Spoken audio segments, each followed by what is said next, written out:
Hello everyone, welcome to my channel. In this channel, I'll be teaching physics, chemistry and mathematics starting from 8th standard to 12th standard. I'll be teaching in two languages, that is one in Kannada and one in English.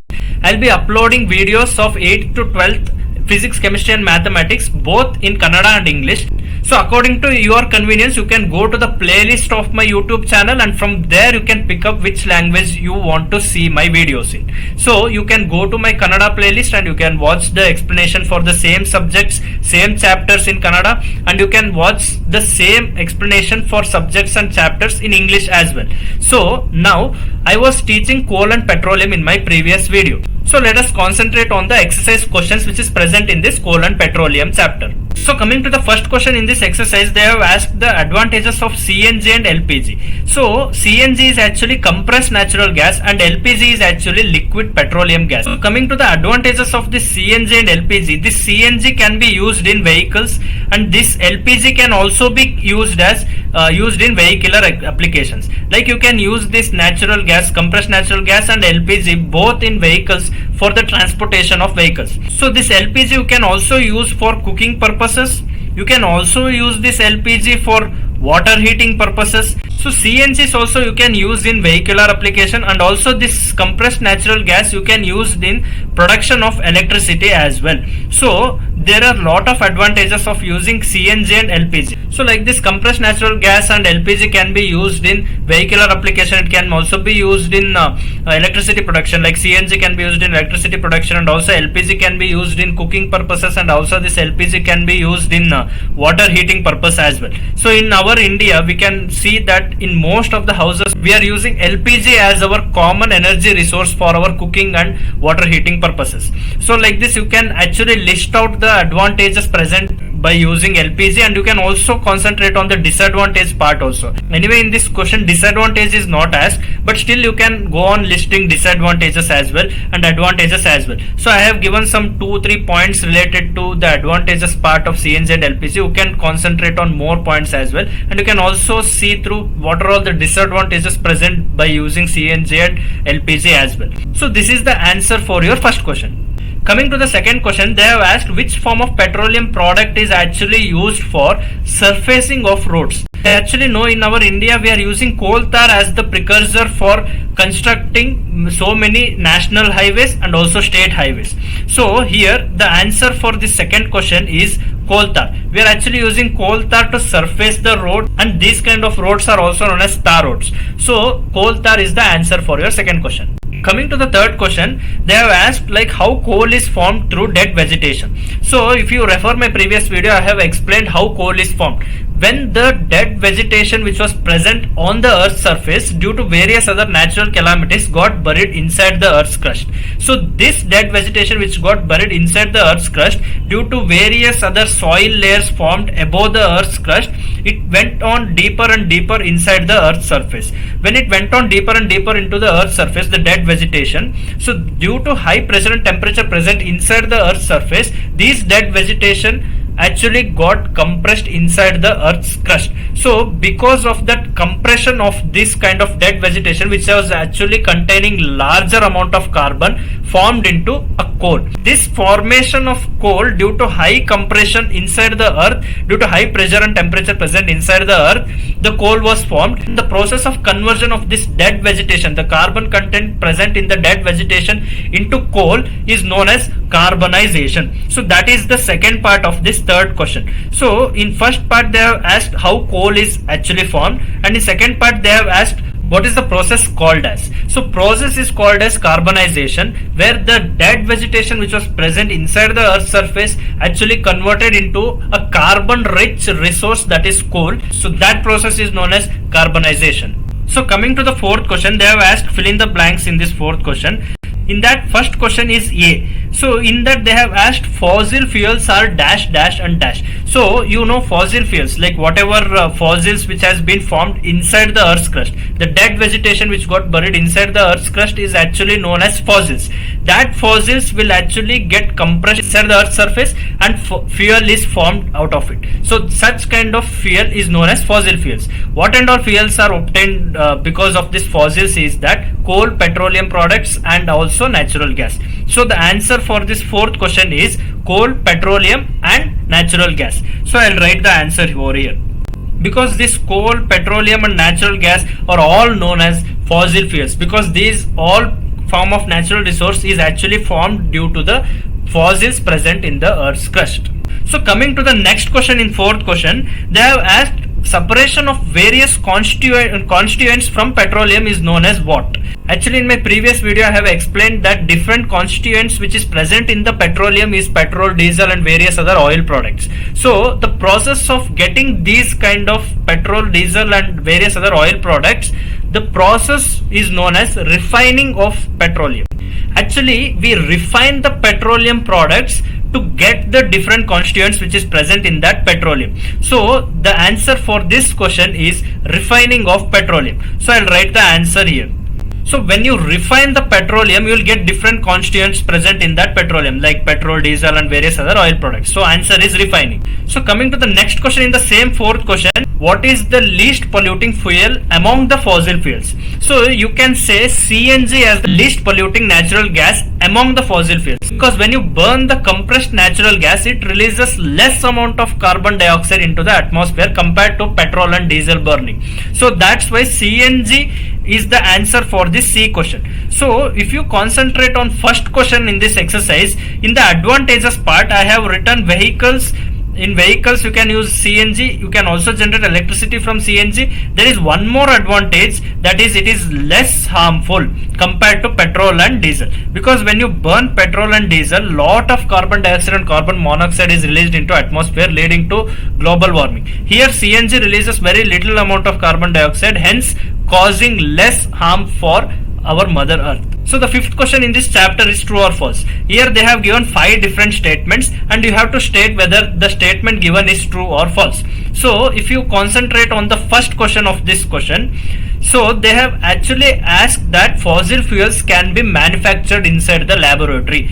It is actually false, because you cannot manufacture fossil fuels inside the laboratory, because fossil fuels takes millions of years to get formed into fossil fuels inside the earth's crust. So the answer for the first question is false. Second statement is that CNG is more polluting than petrol.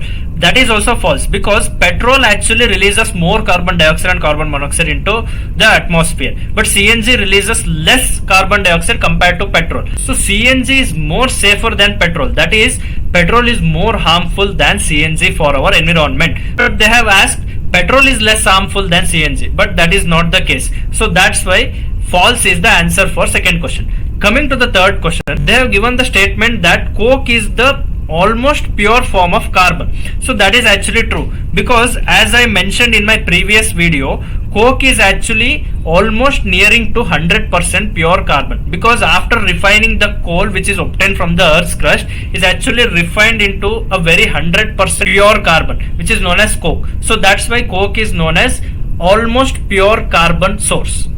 Coming to the next question in the same true or false question, they have given one statement where they are stating that coal tar is mixture of different substance. Yes, because coal tar doesn't contain only carbon as its constituent, because it contains various other substances in it, hence it is an impure form of carbon source. So that's why coal tar contains many other substances in it. So that's why the statement which is given here is actually true. So the answer for D question is true.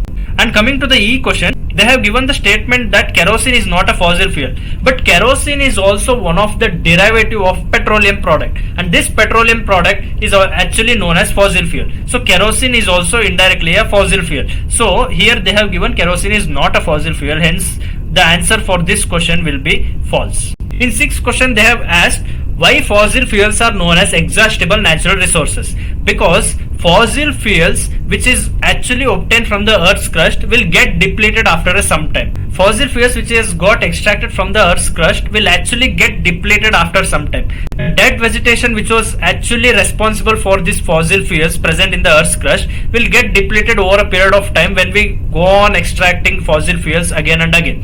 These fossil fuels get depleted after some time when we go on extracting fossil fuels from the earth's crust. So that's why this fossil fuels is known as exhaustible natural resources, because as the name states, exhaustible natural resources is those natural resources which actually gets depleted after using it again and again. So coal and petroleum and also various other natural gases. These are all fossil fuels which gets depleted over a period of time. Hence fossil fuels is known as exhaustible natural resource. These all explanation you can give for your 6th question. Coming to the 7th question, here they have asked define different characteristics of coke, and they have also asked what are all the uses of this coke. So coming to the characteristics of coke, coke is 100% pure form of carbon, and this coke is actually obtained from refining coal.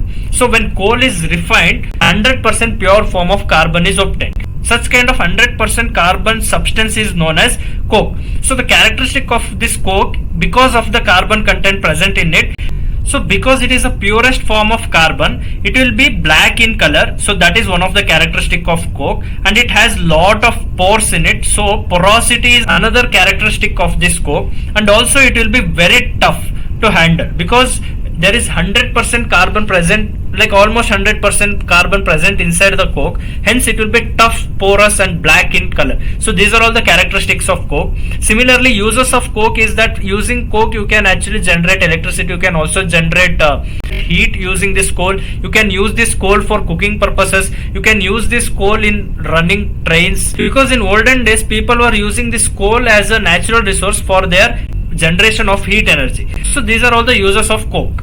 Coming to the 8th question of this exercise, they have asked what is the process of formation of petroleum. So the living organisms which were actually living inside the ocean over a period of time, when they were dead and buried inside the earth's crust, due to high pressure and temperature present inside the earth's crust, they got compressed. So because of that compression, these dead sea organisms, dead ocean organisms actually lead to the formation of petroleum products. So coming to the 9th question in this exercise, they have asked to plot a graph. Here actually they have given how much shortage of energy is happening in India every year. They have also given what is the shortage percentage in that corresponding years.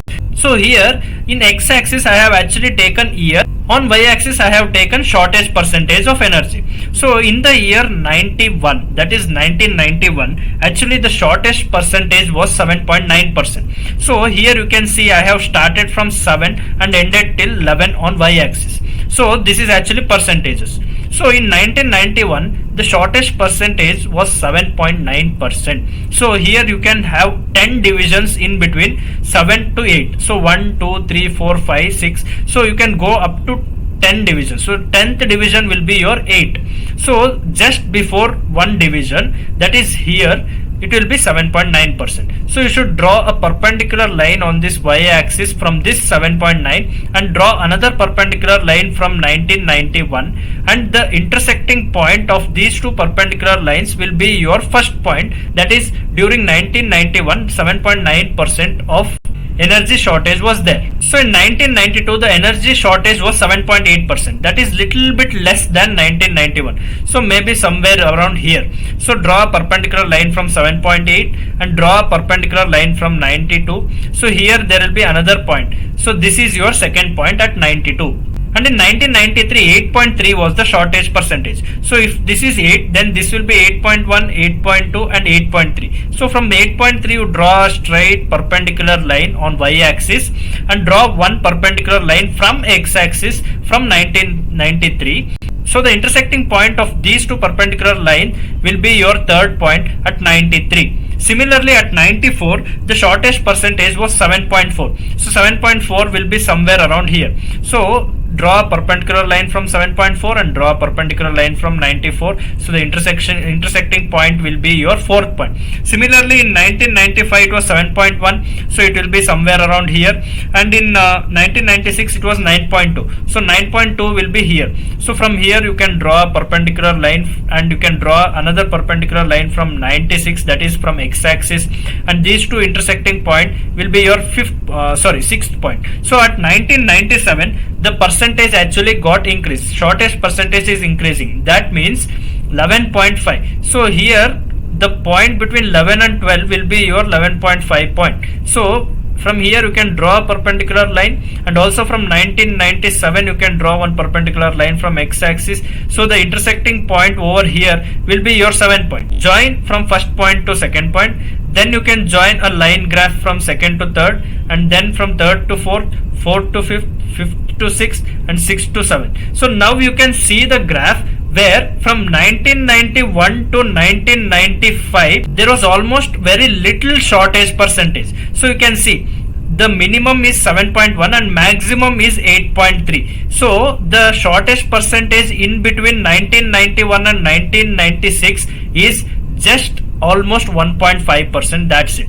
But from 1995 to 1996, actually the shortage percentage went on increasing. It went to 9.3 and 9.2, and then it went to 11.5. You can clearly see that from 1991 till 1995 the shortage percentage was minimum and it was bearable. But from 1995 to 1996 it got really lot of increase, and from 1996 to 1997 still there was lot of increase, that is almost 11.5% shortage percentage.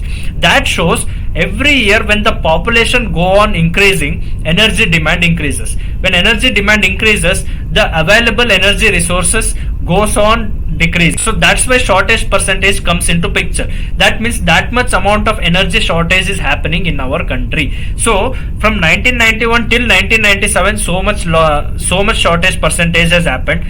From 1991 till 1995 it was manageable, but from 1995 to 1997 just in 2 years there was lot of increase in shortage percentage. That means now we are in 2023. That means now the shortage percentage will be much more higher. So now this is the place where you have to concentrate on alternating energy resources. So you should actually think what we can do to solve this problem, how we can use the alternate energy resource for our day-to-day energy requirements fulfillment. So you can work towards that direction, you can think towards that direction, you can also contribute to humanity through your research ideas as well. So this is all in this video. I have actually given answers for 9 questions which was there in this exercise of the chapter coal and petroleum. Now you can go through both the videos, that is one is explanation on coal and petroleum, other is solution to the exercise part of the same chapter. So when you go through these two videos you will understand the subject coal and petroleum present in this 8th standard science subject. Like this I will be uploading much more videos related to science and math subjects starting from 8th standard till 12th standard. Please do subscribe to my channel and follow my channel. Thank you.